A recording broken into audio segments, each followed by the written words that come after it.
doing a quick review of the L'Oreal Infallible Pro Matte Foundation. Now this I realized, and you'll see in a second, I filmed a first impressions kind of talk through as I applied it for the first time, which I'll show you in just a second, and I realized it's way too dark for me. I have it in the shade 103 Natural Buff, but the one underneath it was way too light, so either I'm gonna have to buy the other one and mix them, or try and return it and get the lighter and then use a bronzer to make it work. So I wish they had maybe a little wider of a color range for the fair skin half, and I'm not even sure about the darker. They probably need a wider range across the board. Regardless, that was the one thing I noticed, but I'm gonna go ahead and show you how I applied it. I did it 2 different ways on each side of my face to show you how it applies with a brush and then also just with my hands. So let's go ahead and watch. So I'm really sick, so I've got a lot of I just feel like a lot of pressure, just tons of discoloration, and just not feeling very well today. So this is really gonna be put to the test because my eyes are like I'm tired, and my nose is a little redder than it normally is because I'm sick and I'm blowing my nose. So for all of those reasons, this is really gonna have to work overtime, so we're gonna really see. Now, what I've already done is I've already put my serum on and my SPF moisturizer, and I'm kind of letting that sink in. And then on half of my face over here, I'm gonna apply it with my hands, and the other half I'm gonna apply it with my favorite foundation brush, just to see how it applies in 2 different settings. Now, I got mine in the shade 103 Buff, Natural Buff. So I'm almost positive this is darker than my skin tone, but the other one seemed way too light. So I might have to mix 2 different colors, but for now I just want to see what it's like, not necessarily color-wise, but what it's like texture-wise and wear-wise. So I've got some here. I'm going to apply it just to this. Oh yeah, it's way too dark. Oh my gosh. Just to this side of my face, and we're going to blend it in. Oh my gosh. You guys. What? Oh my gosh. This is like Oompa Loompa status. Whoa. Trying to kind of get it. It seems to blend really kind of seamlessly with your hand. Aside from the fact that it's so dark for my skin. But you can already tell that a lot of that discoloration, even under my eye, has gone. Now it's not perfect, and of course I'm going to use a concealer as well, but I always have hyperpigmentation here, and that is gone. And it doesn't feel sticky. Already it doesn't feel sticky. So honestly, I like the way it applied with my hand. Let's try it with the brush. So I'm still going to kind of dot it everywhere, and then I'm going to blend it with the brush. The texture of this seems to be pretty, not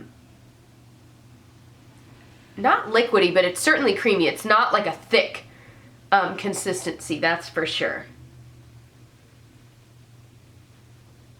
Oh my gosh, this color is so bad on me. This is going to look really orange on you, even if this were your skin tone. I don't know. Now, this did not blend as evenly as this did with my hand. Now, I don't think I put as much on. Let's get a little more. Yeah, I don't know that ugh, it's so dark.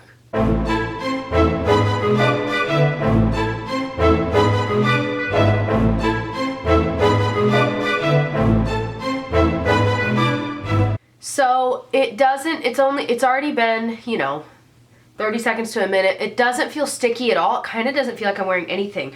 Like I said, the texture is really kind of creamy. It's very, very creamy. See, now you can see how dark it is compared to my skin tone. But you can see that it's really, really a creamy consistency, but it's not super liquidy like some of the newer ones that have come out are. But it's also not super thick like the Revlon Whipped that I like, but it is thicker. Or like the Tarte Moussey foundation. It's not like that either. It's kind of right in between. Now this foundation claims to be a demi-matte, meaning that it's just somewhat matte but not completely, which is ideal for me. That's kind of more of like a satin, and I feel like I would say it is a demi-matte. You can still see a little bit of my natural shine coming through, but kind of in a nice way. Like, I'm kind of loving this. This might be the only foundation I've ever tried that I loved this much just upon first application. I have glitter all over from what I was wearing yesterday. That's funny.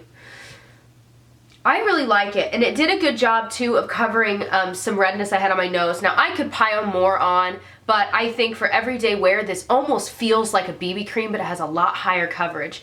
It claims to have medium coverage, and I would agree. I would almost say medium to high because I think it did a pretty darn good job. And once I get concealer on and my eyebrows look normal and I just start to look more like myself, I really feel like this is going to be amazing. So here I am now about 6 hours later, and I've noticed that it is a little bit greasier here, which that might have been because I also used the setting spray, the Infallible setting spray, and I'll have a review to that as well. If it's already up, I'll post the link below.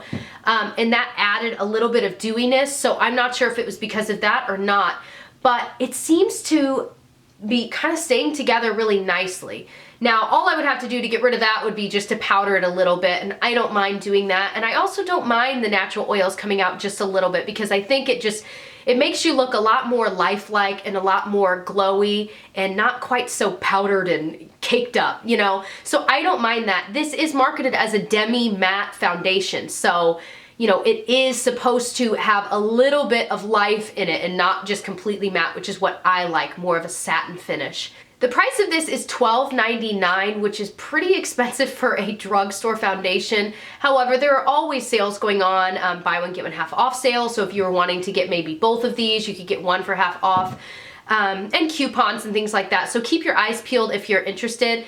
Packaging wise, I love that it's so thin. It'd be great to travel with, which is always on my mind. And I love that it's a squeezy tube because it's kind of easier to keep clean if you just wipe it off each time you use it.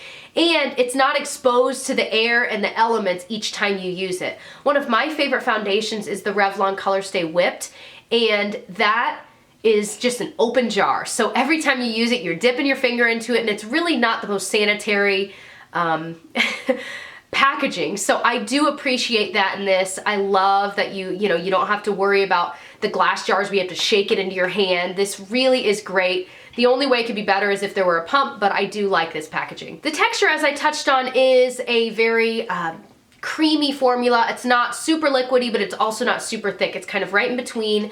The coverage is marketed as a medium coverage. I would say it's a medium to full because you really can layer it on and make it look really nice. But what I like about it is that as you layer it on, it doesn't get cakier. I was really amazed by that. And when I get the right shade of this, I think I will end up reaching for this a lot because it's exactly what I look for in a finish. I think I prefer to apply this with my fingers over a brush. I noticed that it was a little more flawless coverage. Another way you could apply it is with a beauty blender. However, I've kind of moved away from my beauty blender for a while because I've noticed that it really does shear out the coverage for me, and I don't always love that. So for right now, I think I'm gonna continue using my hands to apply this versus the brush. The wear time on this, I would say, is pretty darn good. I would say it would last all day. I don't think you need to reapply. I mean, I don't know anyone that reapplies their foundation anyway, but I think that it does a really great job. I did not use a primer underneath it. The wear time would be even better if I did, but I really wanted to see how it would work just on my skin as it is with just a moisturizer underneath. So I was impressed with how well it wore. It didn't break up or anything weird. It didn't oxidize. I mean, I am super impressed with this foundation. How it felt on my skin throughout the day, it feels like there's nothing on my skin. It doesn't feel sticky. It doesn't feel like oily. It doesn't feel dry. I mean, it just feels like there's nothing on my skin. It's kind of amazing. I'm really, really impressed.